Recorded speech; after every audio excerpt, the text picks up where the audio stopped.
welcome to Chats by Christ. This is episode 3. Not sure about the title yet, but we can figure that out later.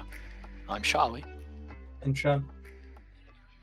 You may notice I'm sounding a bit off today. That's because the hay fever's really getting to me. So hopefully it's not too bad. So bad these days. Yeah. I don't know what it is about places with lots of plant life and flowers, but they really do seem to get the hay fever going bad. Me and Desh did a cemetery visit with the other youth leaders, the Life Teen youth leaders, yesterday to keep the November All Souls praying for the dead train going just a bit longer. So that was good, but again, just we got trekked by hay fever, so bear with us. Bear with us. Alrighty. Yeah, So, outside of that. Sorry, what were you saying? Oh, sorry. I was just going to ask, what are we talking about today? Well, today I wanted to talk about entertainment.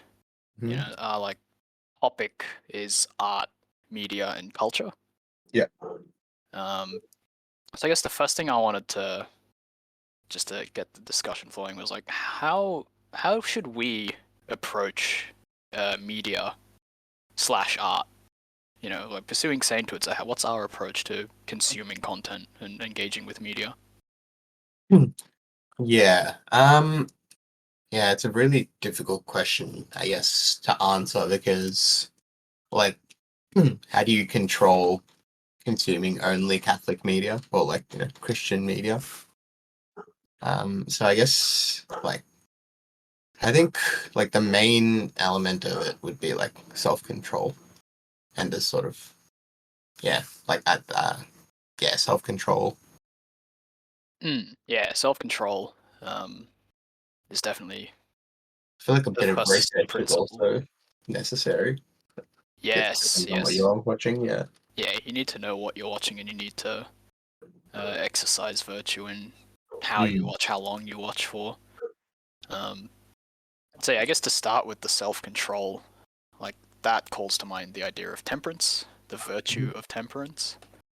The Catechism of the Catholic Church defines temperance as the moral virtue that moderates the attraction of pleasures and provides balance in the use of created goods. So yeah, that's a very fancy sort of definition, but basically it's self-control, really. Yeah. You know, it's fine to use media. It's fine to watch movies, TV shows, play video games. It's perfectly fine to do all those things as long as you recognize that you have your duties to do and you don't let your consumption of these medias impact your duties in a negative way. Yeah. So Right. Yeah. if I have to do work if I have to do work, or if I have to do clean the house, or if I have to prep something for Life Teen, then I ought to do those things before I go engage in media. But then also just general health and well-being. I shouldn't stick around playing video games for hours on end. I think in our modern... sorry. No, I was just going to say, I'm not the best at that, but it is something I have to work on. Yeah, 100%. Yeah. No, I was actually going to bring up the patron saint, who will most likely be the patron saint of the internet, Blessed Carlo Acutis. Yes. Because he was actually an avid gamer. He loved playing video games. He loved surfing the internet and stuff. But he was a great example of what you just talked about exactly, the virtue of temperance. He only allowed himself to play video games for I think an hour a week or something. Yeah, that discipline. Discipline's a part of temperance. Yeah, definitely. The cool thing about the virtues is they all sort of interlink. If you want to have discipline, you need fortitude. Fortitude just being courage, strength, that sort of thing. Yeah. Patience also ties into it. Yeah, patience is sort of in between fortitude and temperance. Yeah. And then you also mentioned, Desh, that we have to be intentional and mindful with what we consume. Yeah. If we were to talk about that with virtues, it'd probably fall under prudence, which Mhm. is the discernment of what is good, what is true. So when it comes to media, uh, there's a good Bible verse for that. Yeah. St. Paul's letter to the Philippians, chapter 4, verse 8.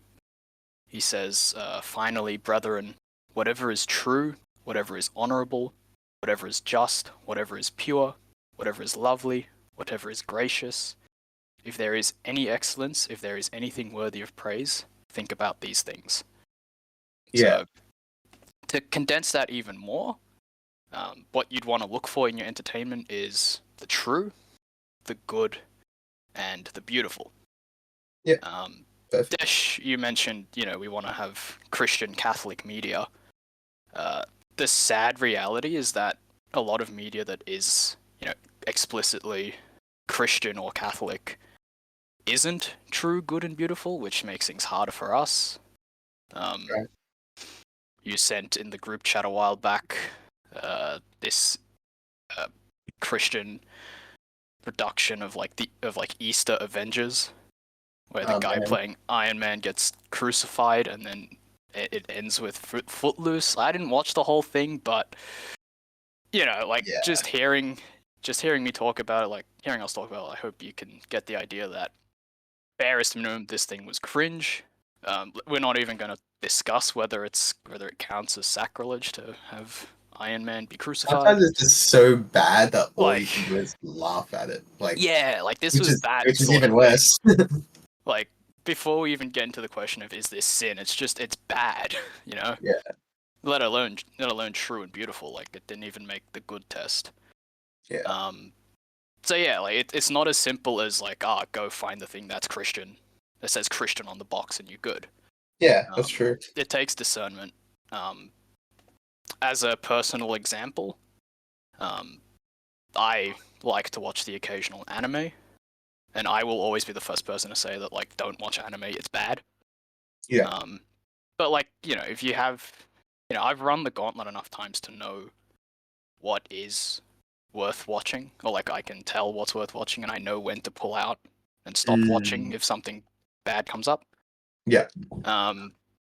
The anime movies by Studio Ghibli or They're Hayao pretty awesome. Miyazaki, they're good. Yeah.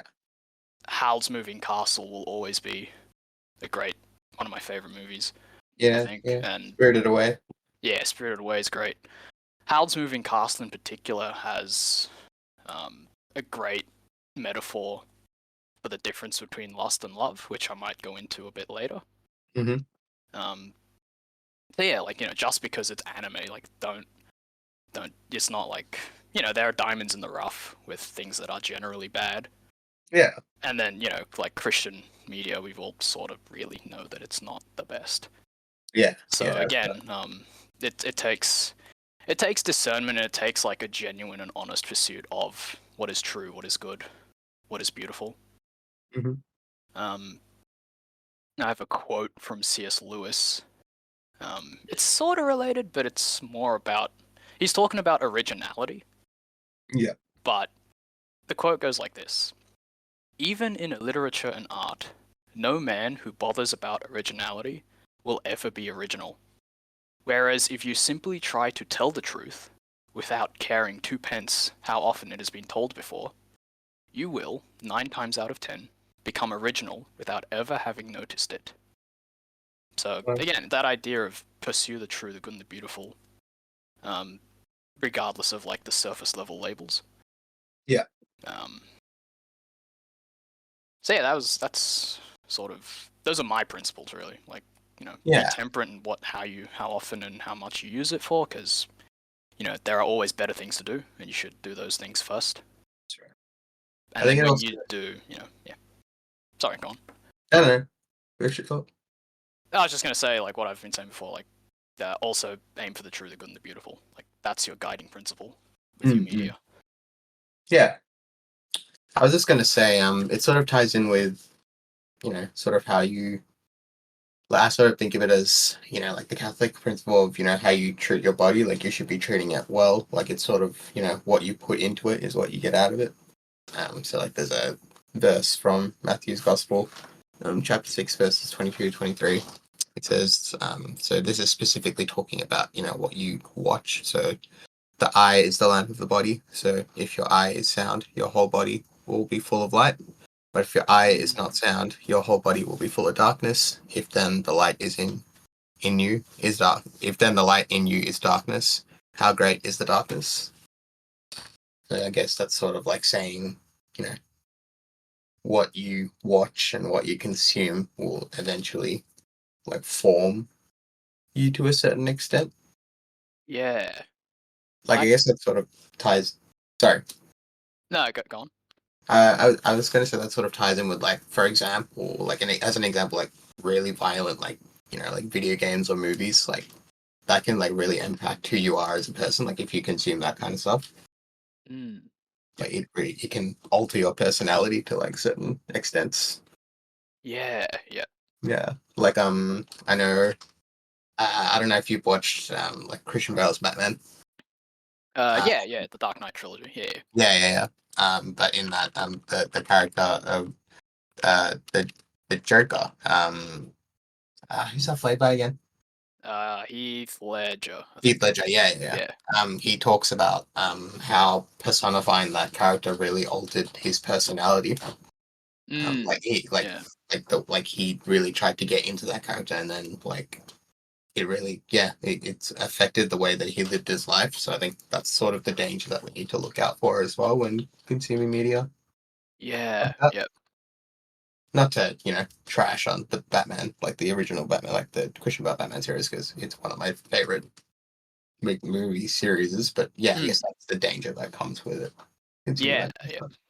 Yeah. Like in those movies, there's definitely truth and goodness Mm, and beauty, despite the dark themes. yeah. Like this whole idea of the true, the good, and the beautiful isn't. It's still like got a lot of nuance. Mm, Because there's like thinking about the Sound of Freedom. You and I have seen the yeah. Sound of Freedom. Um, Yeah. it's hard to call that movie like beautiful, just because of what it depicts. It depicts child, human sex trafficking, Mm, which is a terrible, ugly, horrifying thing. yeah.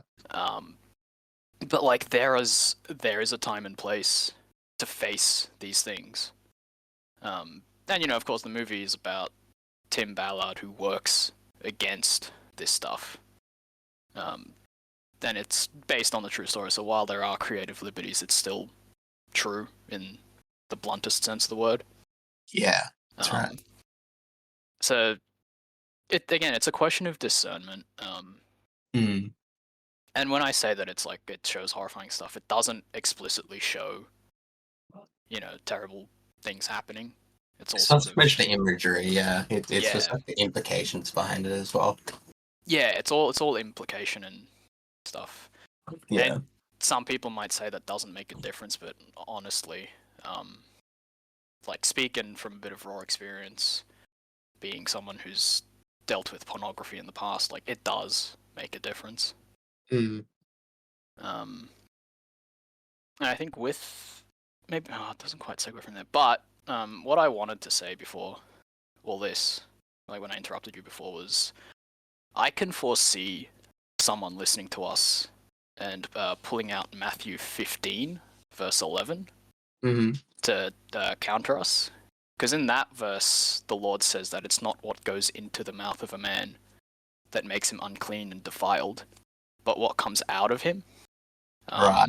Yeah. Because he's talking about, like, from the heart comes all the evil thoughts, such as murder, adultery, vice, sexual Mm. vice, theft, etc., etc. First of all, like, the Lord here is talking about food specifically. So, Yeah. as much as I don't want to be, like, dismissive of the objection, like, context is important. Like, he's not talking about um, things that directly influence your thoughts. Yeah. Yeah. Like, I'm not going to change my mind about murder because I ate a cheeseburger.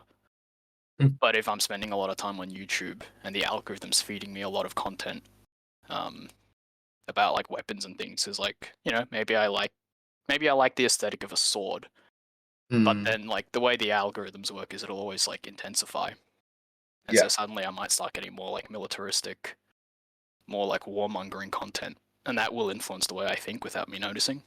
Yeah. Um, and I think that idea flows into the next question I had, which is a little bit broader but also more specific to people, because people make culture. What I wanted to discuss the intermingling between uh, art, media, and society and culture as a whole, and also like individual thoughts. Like how do our thoughts get shaped by what we consume? Yeah. Yeah, so something that comes to my mind when I think about my own personal experiences is Harry Potter. So yeah, when I was a kid, I was near obsessed with the series. But now looking back on it, I realized that there is, some imagery and like things in there that we really shouldn't be too far involved with at all. So like for example, the Catechism of the Catholic Church 2117 says that all practices of magic or sorcery by which one attempts to tame occult powers so as to place them at one's service, or have supernatural power over another, which is the premise behind the spells and stuff in Harry Potter, even if this is for the sake of restoring their health or anything like that, are gravely contrary to the virtue of religion. The Church, for her part, warns against the faithful against it. So yeah, I guess that sort of rings true when you think about some of the themes that are played through in that movie, that series. It's not that it's inherently bad, but it's something to be mindful of when you're consuming media like that. Like for example, magic in that sense isn't depicted in the same way in Lord of the Rings or Narnia, for example. Like the good characters, there is that sense of magic, but there's no spell casting or control over another person involved. It's more of just like a I don't really know how to describe the sense of magic. It's more of a yeah, I don't know. I think I can guess at what you're getting at. Um, Yeah, it's like a wholesome it's more just like a heroic sense of magic, I guess. yeah. The Crunch Catholic podcast just released or like re-released an episode where they talk about this very thing, Harry Potter. Right. Then they go into like why it's bad. And it's not, and like you mentioned, it's not necessarily that there's magic in the story, because Narnia and Lord of the Rings have magic, Exactly. but Yeah. in It's the premise Narnia, behind that magic. sorry. It's the premise behind that magic. Yeah, yeah. I can't remember what they were saying exactly, but they were saying like in Lord of the Rings and Narnia, um, the heroes get magic from it's bestowed upon them from a higher power. Mm. Um, whereas in Harry Potter, like magic is just sort of something innate to a person. Yeah. And they talk about how that causes problems with like it being an elaborate form of racism, where like the wizards are better than the Muggles. Oh, Um, wow. and it says like yeah, if you have so it sort of provides this like weird message that like if you have the good bit, if you have the good stuff, you're good. If you don't, you're not. Yeah. Okay. Um, Well, that's interesting. which that's a bad message to be transmitting. Yeah. And then also they were talking about like the use of magic. You mentioned, in Harry Potter, it tends to be used a lot more for, uh, overpowering people and controlling people. Yeah, that's right. And that's sort of something I noticed, especially in the later books. Like the Yeah. first couple of books, you've got your Wingardium Leviosa's and that sort of thing, and it's cute. But like Yeah. the later books, magic really just becomes Like the it's dark just a magic, gun. like the Yeah, like like the Imperious Curse, for example, that's literally like mind control. It's essentially it's worse than hypnosis in that sense. yeah, like it effectively just becomes like you could very easily substitute a lot of the magic for like a Glock 19. Just like have them shoot each other, It's like stupefy, it's a stun spell. Okay, we have tasers. Like uh and then like there's other forms of magic to torture people. Mm, So yeah, there's not really it's no longer like it's not wholesome anymore. It just becomes dark. yeah, it's like I'm trying to like explain what I mean by like magic, but it's like if you think of like good magic, you sort of think of stuff that makes like flowers grow and things like that, which Yeah, sounds like namby-pamby and weak sauce, but it's the sort of thing that you can't just substitute with a gun. Like I can't really explain it more than that. It's Yeah, it was yeah. something that bothered me with the later parts of Like in the Harry Lord of Potter. in the Lord of the Rings in Narnia, like the trees come to life and they fight for the good of Narnia. Yeah, yeah. Like stuff like that is like yeah, you can visibly tell that it's for the greater good rather than yeah. And it's also, and again, it also comes down to motivation. Like again, Narnia does have like offensive being like attack types of magic. It does. It does. Um, Yeah. but it's about motivation. Like it's Yeah, not. that's right. It's usually the villains who use attack magic to attack. Exactly. I haven't read all of Narnia, so I don't know exactly the rest of it. But like if the heroes do use magic, it tends to be for like a self-defense type deal. Right. Yeah. And then the boys in the Crunch are talking about, I think, because they were discussing a book by a guy called Michael O'Brien. Mm-hmm. And in that book, like Michael O'Brien goes like fully in depth, and he talks about how even in Harry Potter, the protagonists, like, they're not good protagonists. Like Harry is a jerk, and he breaks the rules and he cheats and he hates his enemies. Yeah.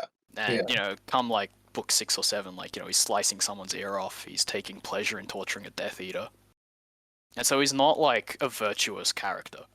Yeah. And yet he's like a role model for the young Mm. kids. So it's not even. It's like even if the magic stuff was okay, we still have this guy who is a jerk, and he's not someone you want your kids imitating. That's right. All this to like bring it back to like culture as a whole. Like if this is the role model, Yeah. then like this is what kids are going to imitate, and this is what kids are Exactly. going to act like, and then they're going to grow up Yeah. and become the people who make policy and the people who shape the world. Yeah. And then like these people then produce more media, which then influences the thinking of kids and even adults. Again, I was talking about the algorithms. Like I'm influenced by the media I take in. Yeah. I don't know like brain chemistry or anything, but it's just a simple fact that what we take in, media-wise, entertainment-wise, does influence how we think. Yeah. So like a lot of conservative Christian types want to talk big about fighting in this culture war, but if we want to change the culture, like we sort of have to really do better in the arts and entertainment sphere. Yeah. Like it's really a tragedy that Christian media, like the typical form of Christian media, is Easter Avengers where Iron Man gets crucified. Because that's just like, because what it does is, first of all, it like capitulates to the worldly culture, which is already degraded. Yeah. Because it's like, look at us, we're just like you, except you're doing it badly. I guess it also Was it ties in with like, oh, sorry. like was it The Simpsons or like another show? Yeah. Maybe King of the Hill, where it's like, you're not making Christianity better, you're making rock and roll worse. I can't remember which like adult cartoon has that quote. I don't know. Yeah, but like that's a quote that's floating in my head. It's like, Yeah. Right. like Christians have to make just objectively good media first. Yeah. Because the people aren't gonna listen to, like people like a good story. People don't like a bad story. So if we give them the story of our faith badly, they're not gonna listen to us. Yeah. Yeah. So that's part of my motivation for doing the podcast is like if I care about the culture, then I sort of have to do something to shape the culture. Yeah. Yeah. Yeah. I think podcasts are a really good way of doing that. As like we're not we're by no way musicians or actors, so like there's no way we can sort of get out into that space. But this is something we can do literally from our bedroom. So yeah, it's a good way of sort of making that influence. But the world, more than like podcasts are a dime a dozen, unfortunately. True. because it's so easy to start from my bedroom. Like the world So needs true. good musicians. The world needs good Oh actors. no, definitely not. Yeah, not The not. world I'm needs not good saying that at all. writers. You know, like Yeah, yeah. No, you want to more so talk my about. meaning. No, I get what you mean. Like this is an easy way to start for sure. Yeah, yeah. That's why we're doing it. You know, it's like we don't Absolutely. have. You know, Yeah, we're not actors. We're not musicians. We could do exactly, this, exactly. but like it would what the world needs is good musicians, 100%. good actors, good writers. Um, Yeah, yeah. on top of good podcasters, you know, like And we're podcasts seeing aren't that enough. more and more, which is good. Like recently, oh, not recently, like Mark Wahlberg is definitely uh, he recently converted to Catholicism. There was Rob Schneider as well, I think. Never heard of Rob Schneider. I know Shia LaBeouf converted. Yeah, Shia LaBeouf. Rob That's Schneider a. was he was in Grown Ups. I never saw Grown Ups. Again. Yeah, it's an Um, interesting movie. Speaking about media and its influence to culture. But yeah, yes. Um, yeah, but yeah, like we you know you some us Catholics sometimes hear about make your work a prayer and offer your work to the Lord. yeah, So like if your work is in the arts, like pursue excellence, yeah. and like that's yeah. I mean, just in general for anyone, whatever you do, pursue excellence. Um, With God at the heart of it, of course. of Yeah, course, yeah. Pursue excellence in your virtue, pursue excellence in your work, yeah, um, and pursue excellence not for prestige or for your own gain or for anything like that, but pursue excellence for the sake of creating something good. yeah. Um, that like has absolutely nothing to do with you. If that makes like uh, the vibe I'm trying to go for is this quote of like a good man will plant a tree whose shade he will never sit under. Mm-hmm. Like if you're an artist, make good art that like will be good with or Yeah, without you. It's not about your legacy. It's not about my legacy. yeah. It's about just creation of something good.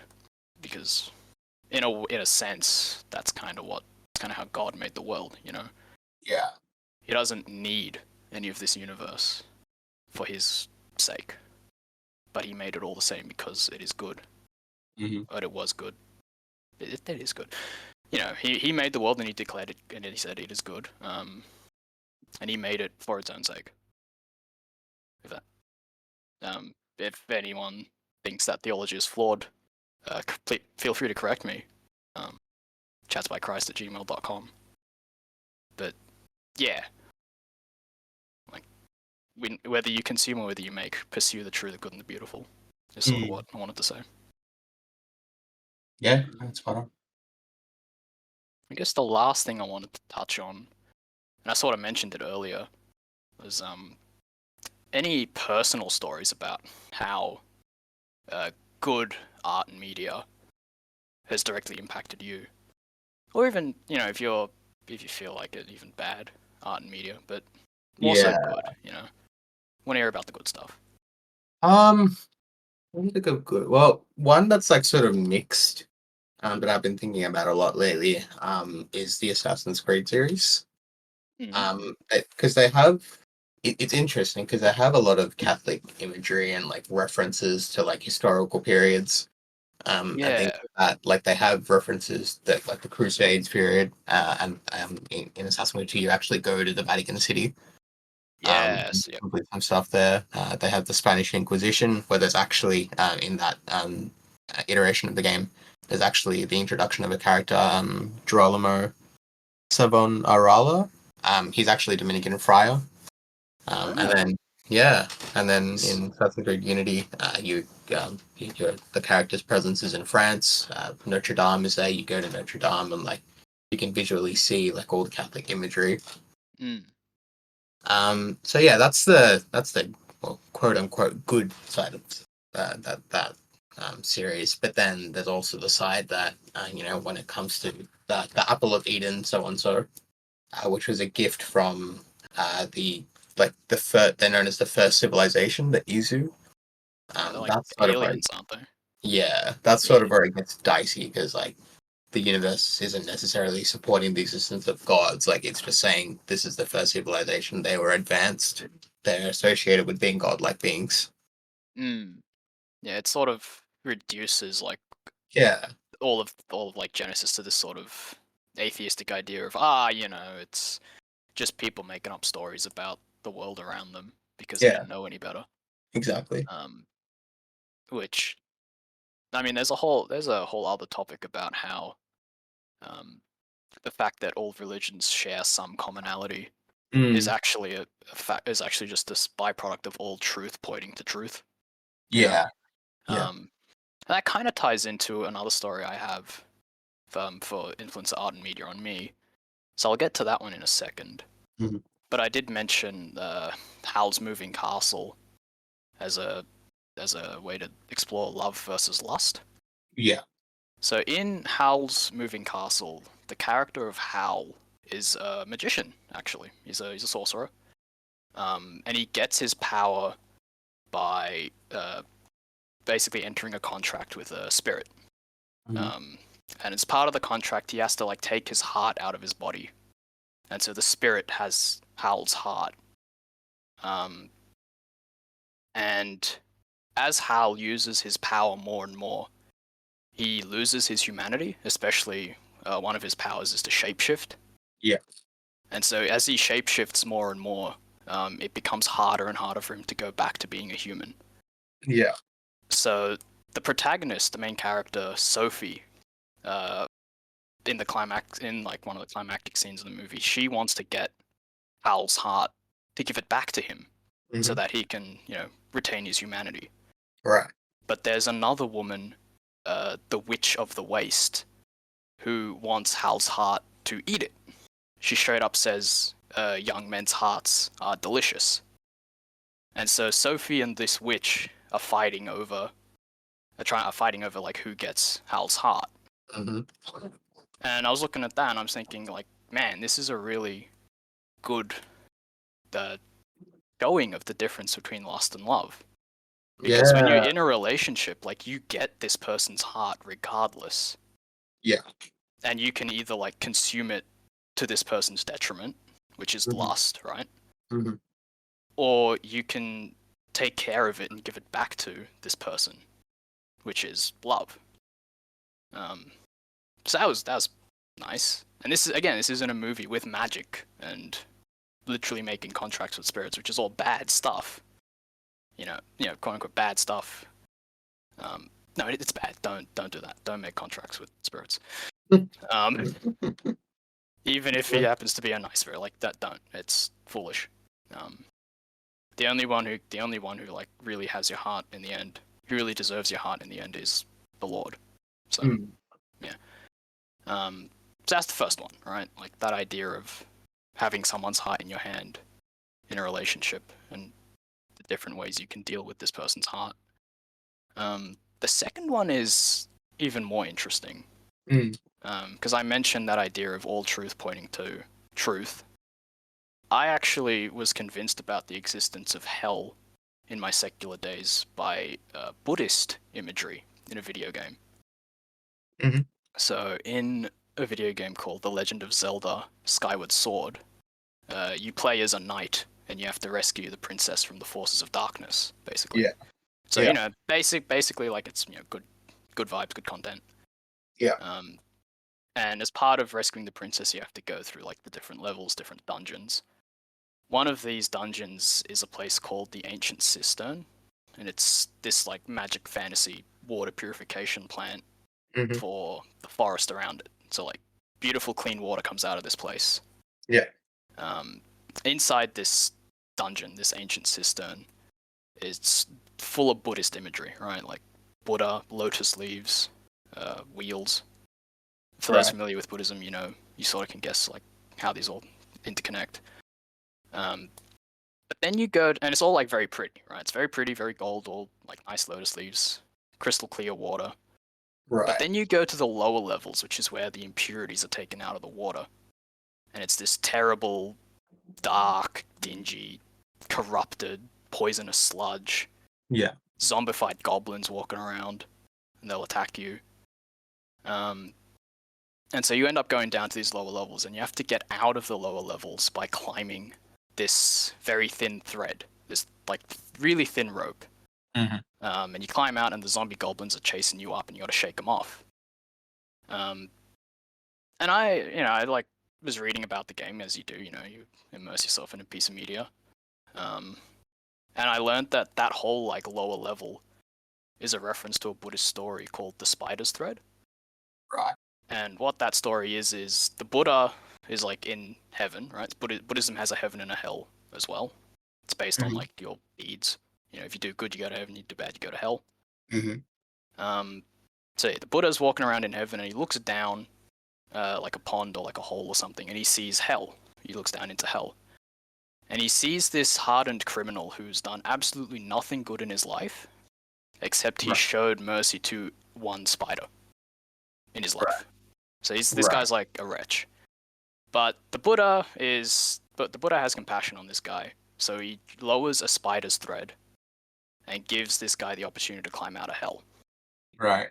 So this guy's climbing out of hell, but hell has got a lot of damned souls, and they start climbing up with him.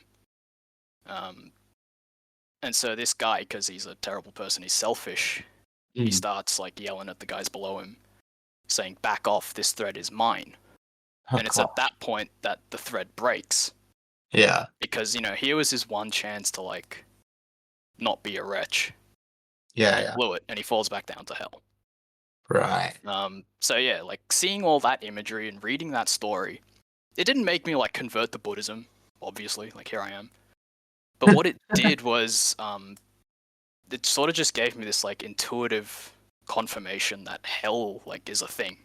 Yeah. Yeah. Like Yeah. there's definitely like, hey, like my actions in this life will have consequences. The bad people go somewhere. Yeah, it's like if I don't like try to live a good life, Yeah. I'm gonna end up in this terrible place. And I'd like to go to the good place. So like, and it was never so like concrete, like this is crystallized after a lot of reflection. Yeah. But that was just a nudge towards the light. Yeah. And again, that was from a video game with Buddhist imagery. It wasn't even explicitly Christian. So bringing it back again, like, there was some truth in there. There was some goodness and some. I mean, it was a terrible place, but Yeah. there was something to look at to contrast with true beauty, if that makes sense. So it really just comes down to like being critical and being discerning. Like, don't mindlessly consume, Mm-hmm. Mm-hmm. because you'll realize that your mind is changing without you paying attention to it. Mm. And that's how a lot of people fall into a lot of terrible attitudes on the internet. Like, Yeah. last episode we talked about, I mentioned incel groups. Yeah. Like, they just hang around in those groups and they consume like Andrew Tate type media Mm-hmm. that just like slags women. And they just imbibe all of that mentality, and they take that forward for the rest of their lives.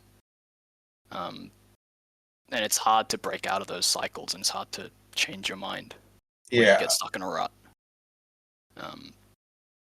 So yeah, that's everything I wanted to say. Anything left for you to say, Desh?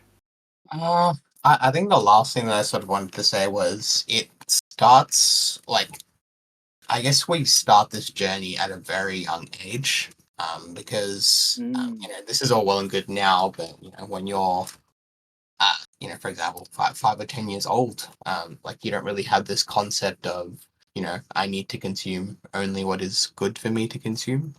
Yeah. So I think as parents, siblings, like older siblings, role models to like younger people around us, I think we have an obligation to like sort of point them in the right direction and give them those examples of good content to consume. Yes. To like things like Disney movies, obviously, like Narnia, Lord of the Rings, The Hobbit, like stuff like that is inherently good content in that sense.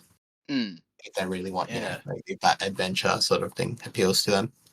Yeah. Yeah, there's definitely more, of course, but those are the ones that come to my mind at the moment. Yeah. No, you reminded me of something. I haven't seen the full episode, but there was a clip from Matt Fradd's Pints with Aquinas. Mm-hmm. I don't know who he's talking to, but he's talking about how, um, like, when you're on a plane, right? You've got your in-flight entertainment in the back of the seat in front of you. Yeah. Have you ever like looked around and like started watching someone else's screen? I know I Yeah. have countless Yeah. times. Yeah. It didn't. It up until I heard this clip, like it did not register to me that like little kids are doing the exact same thing. Yeah. And so Wow. even though like you and I are old enough to watch more mature content, we still have a responsibility to those around us and like the Yeah. kids on this plane Yeah. Yeah. to not expose them to anything that's going to damage them. Yeah. Yeah. Yeah, Just you reminded me awareness. of that. So yeah, there's also that understanding of, if you're watching something Yeah. like on your big screen TV at home and you've got your little siblings around, like be mindful that they're also taking that in, whether you Mm-hmm. realize it or not. 100%. Yeah. And I can Yeah. sort of attest to me doing that stuff with, mum's soap operas that have like explicit sexual content. It's like, well, I don't fully Mm. know how that influenced me, but at the same time, it made me more susceptible to. I don't doubt that it made me more susceptible to eventually falling into porn because it made that stuff seem normal from a young age. Yeah. And this isn't to have a go at my mom, right? Like she's doing her best, Yeah. Yeah. But I want to do better. Mm-hmm. And I urge everyone listening as well to do better. Mm-hmm. Because what we consume really does shape us in ways that we don't fully have control Yeah. over. Yeah. For sure. For sure. All right. But yeah, that's Think I've enough of run out of that. things to talk about. Yeah, I'm noticing our episodes are getting a little bit longer and longer, which, I mean, that's good. It means we have good discussion and good thoughts to talk about. Yeah, for sure. And it doesn't seem like it's too long, was that? Yeah, I 40 mean, minutes? Yeah, 40 minutes yeah. is decent. But yeah, so we'll leave it here because we're spent basically. Any prayer intentions, Dash? Um, I guess in light of the cemetery visit we went to yesterday, we can still continue to pray for souls of the dead and all those in purgatory. Yep. Yep. Um, yeah, those are the main ones I can think of. And also the conflict in Israel and Palestine, the innocent souls, we pray for them, of course, as well. Yeah. Anything Yeah. you can think of, Charlie? Yeah, so the souls of the dead. So the month of November is dedicated to praying for the souls of the dead. Mm-hmm. So I'm sure, like, next couple of weeks we'll keep mentioning it, but Mm. feel free to keep praying for the whole month of November Yeah. for the souls of the dead. I pray for the dead to a certain extent, like every day. Yeah. So even if it's just like a small, like may the souls of the dead rest in peace, tacked on the end of my rosary or whatever. That's still something you can do. Yeah. But yeah, so the souls of the faithful departed, the conflict in Israel. Those are the big ones. Pray for us. Pray for us. Pray for Life Teen. We're setting up our retreat. That's all. Plugging along. So pray that our retreat goes well, Mm-hmm.